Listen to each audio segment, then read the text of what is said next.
আমাদের মেয়েদের অনেক রকম সমস্যা।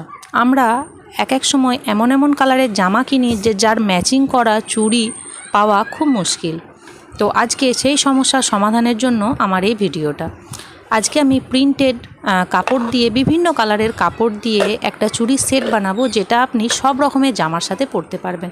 তো তার জন্য আমি 4 রকমের কালার দেওয়া প্রিন্টেড কাপড়ের আর কি 4টে চুড়ির বেস তৈরি করে নিয়েছি। এরপর তাতে যে জরি সুতোগুলো হয়, একটু মোটা ধরনের যে সুতোগুলো হয়, সেগুলো ভালো করে পেঁচিয়ে নিয়েছি। এখানে আমি গিট দিয়েও নিয়েছি, তারপরেও অল্প একটুখানি আঠা দিয়ে এটাকে সিকিওর করে নিয়েছি। তো এই দেখুন 4টে কালারের চুড়ি জরি পেঁচানো হয়ে গেছে। তো ভাবলাম যে আরও একটু সুন্দর করে ডিজাইন করা যাক। তো সেই জন্য এখানে B7000 গ্লুটা নিয়ে প্রথমে চুড়ির ওই জরির ফাঁকে ফাঁকে আমি দিয়ে দিলাম। এই 7000 গ্লুটা নিয়ে কাজ করার একটু সমস্যা আছে।